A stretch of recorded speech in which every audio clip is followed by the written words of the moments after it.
Hello, fellow YouTubians, and today I'm gonna do some more poetry for you guys. Now, I think it was 2 weeks ago that I did poetry.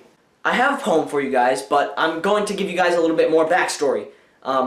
Once again, you should go watch my last poetry video, which I talked about how instead of being Sly Phenom, which is who I usually am on this channel, I'm Ryan Gallagher, and that's happening in this video, and that was what was happening in the last one. So I have a new poem, and I think that it should be memorized. The last couple lines are, I might mess up on, but I'll give it another try if I mess up. The reason why I'm doing this, again, so soon, I would probably wait longer so it's not so much poetry in such a small amount of time, but at my school, which I guess the secret's out if you go over here, Montville High School, it's right there.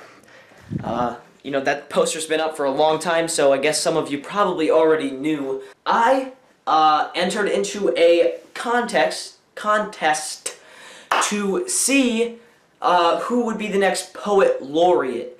And if you guys don't know what a poet laureate is, it's basically somebody that represents Montville High School and goes to different events, poetry events, and they read their poems, and it's like a representative of all the poetry skill that's at Montville High School. So, of the people that submit their poems, they judge, and whoever has the best ones wins, and then gets to represent Montville High School at any of the events that they have coordinated for the entire year. And then next year, they'll have a new poet laureate, and it could be me again if I win. I don't know if I will. I hope that I will. I mean, obviously, I'm hoping to win because I entered it.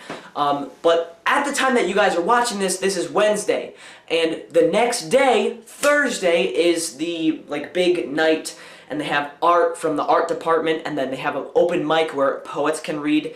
Then the old poet laureate, or the outgoing poet laureate, will read, and then the new poet laureate, or the incoming poet laureate, is going to read. And they're going to announce who's winning that night. I'm not trying to be cocky. I guarantee that, guys. I never do that.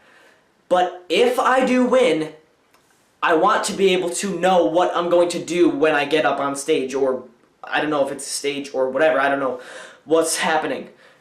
I want to be prepared. So this is a new poem, and I'm thinking about doing this one if I win. And I want to give it to you guys first, so you can let me know down in the comments below and tell me if I should do it at the poetry night. Even if I don't win poet laureate, there's an open mic, like I said, so I will do this one at the open mic if you guys tell me that it's good. But I just want to have a test before, and it's going to be the very night before, so, you know, it's good. But this poem is called B. Don't let nobody ever tell you who to be. Desire something that nobody's ever asked of me. If you try to let me free, then I would not go with you. Hopefully, your definition of free does not fly with me. Gimme Microsoft Word, killing spree, while all these other poets rhyme hopelessly. I will not let it go to my head, you see. I'm good at this, don't you agree? But you aren't wrong if you don't rhyme with me. This could be rap, but it's poetry. It might not be rap, but it's cool with me. I'm going right back to these vocals, me. Sitting at my desk and I'm focusing on how to stop people from telling me who to be. Endlessly killing me, targeting my everyday growing insecurities, fighting like the battle of the Philippine Sea, counting up the cattle like 1, 2, 3, treating human beings like property. It's totally wrong, and it's clear to see that you gotta stop telling people who to be. It starts with you and it starts with me. I hope that one day we can all agree that every single person deserves to be free, and nobody should ever be told who to be.